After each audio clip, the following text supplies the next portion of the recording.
드디어 제가 처음 신천지에 왔을 때 제일 하고 싶었던 구역장이라는 사명을 맡아서 저는 너무 뿌듯했어요. 왜냐면 신천지에서는 흔히 총회장님은 구역장을 제일 예뻐하신다는 말이 예전부터 있었고, 구역장은 자신에게 맡겨진 영혼들을 소중히 해야 한다면서 구역장이라는 사명에 대한 중요성의 말을 많이 들어서 저는 신천지에서 가장 작은 취급을 받는 사명이지만 구역장이 되면 마냥 좋을 줄 알았어요. 하지만 그때 당시에 저는 이제 돈이 떨어져서 전일자 생활을 하기가 어려웠는데요. 그래서 8명의 엄마가 된 마음으로 자는 시간을 최대한 줄이고 밤부터 새벽까지 할 수 있는 알바를 알아보기 시작했어요. 제가 살던 고시원이 그 노원구에서는 좀 하플 쪽에 있었어요. 서울에는 홍대, 부산에는 서면, 대구에는 동성로 이런 것처럼요. 그래서 고시원 바로 옆에 건물에 엄청 힙한 술집이 생겼는데 거기서 저녁 8시부터 새벽 4시까지 알바를 구한다는 걸 보고 바로 연락을 해서 면접을 받고 합격을 했습니다. 면접을 점장님이랑 봤는데 여자한테는 좀 힘들 수도 있다. 무거운 걸 계속 나르면서 서빙하고 앉아있을 시간은 밥 먹는 시간 30분 정도라고 하면서 괜찮겠냐고 물어보셨어요. 저는 힘도 세고 자신 있다고 말했죠. 그때 당시 월급을 220만 원 정도 준다고 했는데 저는 그 월급을 받으면 우리 구역원들 밥도 사주고 구역원들의 포교를 돕기 위해 교사활동을 하면서 돈 쓸 일이 많을 테니까 힘들어도 무조건 버티기로 했어요. 그리고 저는 구역장이 되면 어떤 구역장이 되고 싶은지 생각했었는데 사랑이 넘치는 구역장이 되고 싶었거든요. 그래서 8명 전부한테 애칭도 붙여주고 언니들한테는 애교도 부리고 동생들하고 동갑들한테는 장난도 엄청 치면서 당시에 제가 좋아하는 CCM이라고 들어보라면서 링크도 보내주고 저한테 힘이 되어주는 성경 구절도 보내줬죠. 그런 저의 노력에 감흥했는지 몰라도 어느 날 순두부 언니는 자기도 아침 모임에 나가고 싶다면서 할머니한테 핑계댈 좋은 모략이 없냐고 먼저 물어보는 거예요. 저는 그때 너무 감동이었죠. 순두부 언니 가족분들은 언니가 신천지 교육 듣다가 이제는 안 나가는 걸로 알고 계셨고 주말 알바를 하면서 예배하러 나왔거든요. 그리고 평일 활동은 언니가 나가기 싫어하기도 했어서 평소에 제가 언니가 아침 모임 한 번이라도 나왔으면 소원이 없겠다고 한 적이 있었는데 순두부 언니가 역시 츤데레답게 그걸 흘려듣지 않았던 거예요.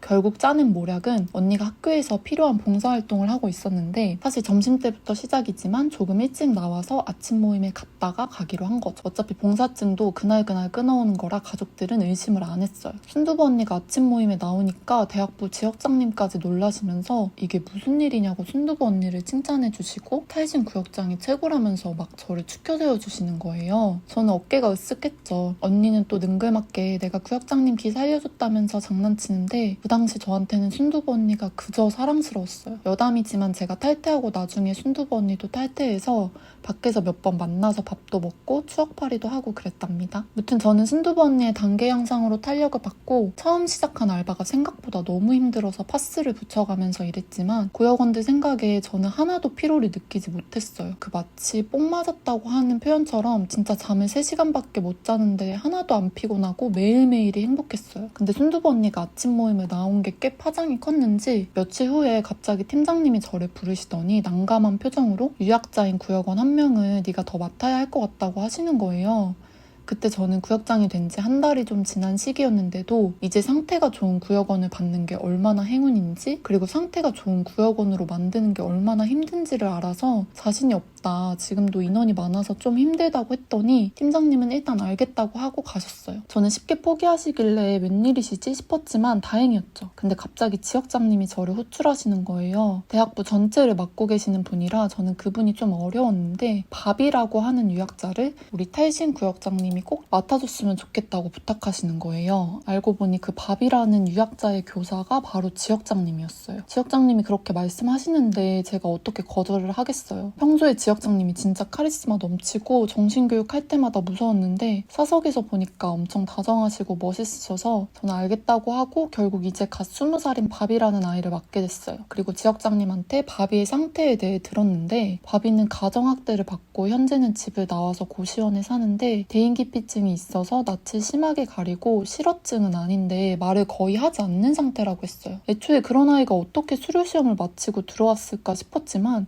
차마 지역장님 앞에서 내색을 할 수는 없었고 저는 다음 주 예배 시간이 끝나고 바비를 만나기로 했습니다. 근데 알고 보니까 바비는 제가 살고 있는 고시원을 묵고 있었고 심지어 제 방에서 2칸 떨어진 호실에 있다고 했어요. 저는 그날 이후로 우연이라도 마주치면 모르는 척 인사나 하려고 했는데 한 번을 마주친 적이 없었어요. 그리고 구역원들한테 우리 구역에 곧 새로운 사람이 올 거라고 알렸는데 반응이 제각각이었죠. 이미 우리 구역은 너무 많고 가족 같은데 이게 웬 말이냐부터 시작해서 20살의 귀여운 보라가 막내였는데 자기는 친구가 생겨서 너무 좋다면서 얼른 보고 싶다고 했어요. 제 마음속에 부구역장으로 삼고 있던 빨강 언니는 바비의 상태를 듣고 우리가 조심스럽게 다가가야겠다면서 다들 이미 결정된 사항에 대해서 진정하고 환영 파티나 준비하자고 했어요. 빨강 언니는 저보다 1살 많은데 평소에 리더십도 넘치고 신앙심도 좋아서 제가 가장 신뢰할 수 있는 멋진 구역원이었죠.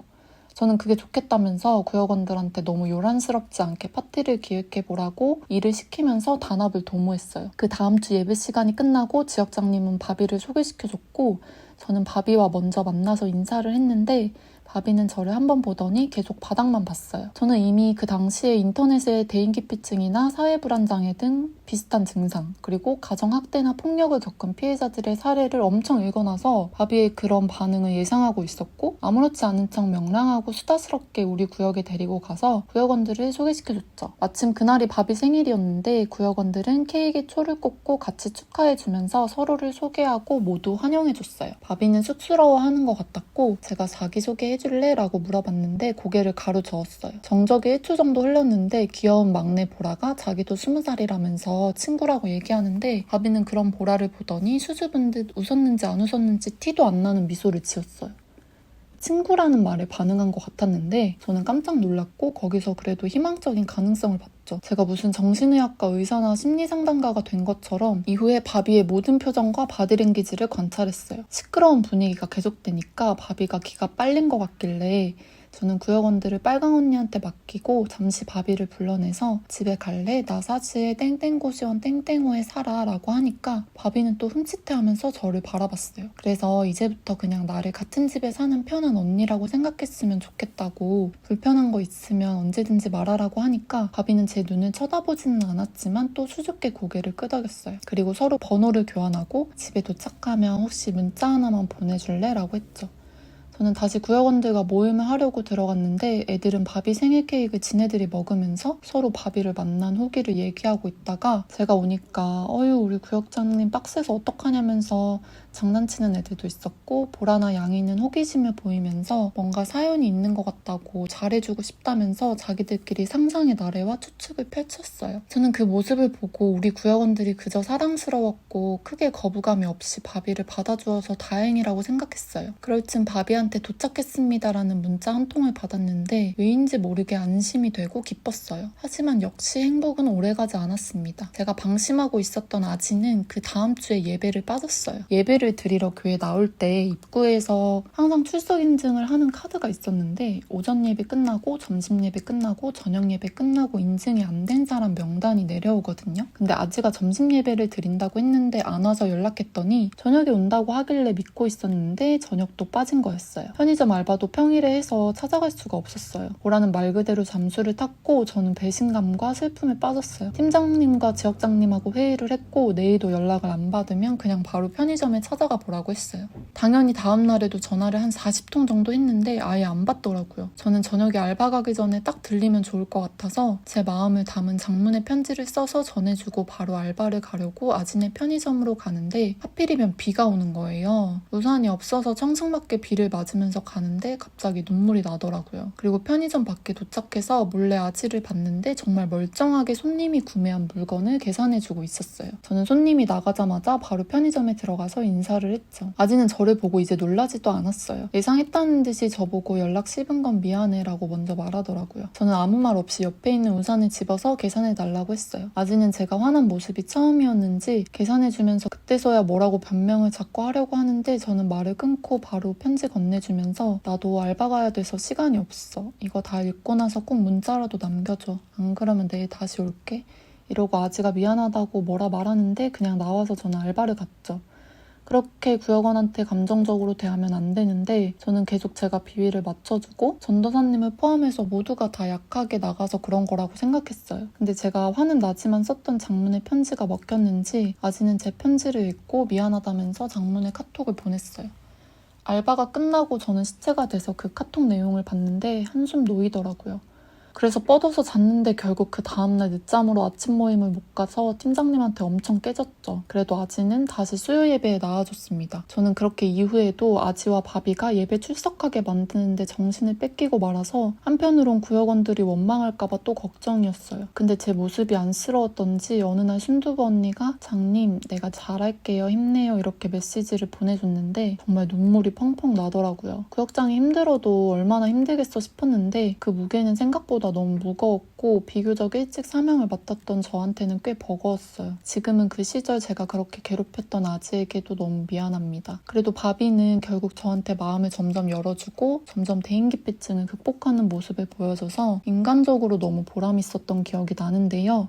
그 자세한 이야기는 다음 에피소드에서 말씀드리겠습니다. 시청해주셔서 감사합니다.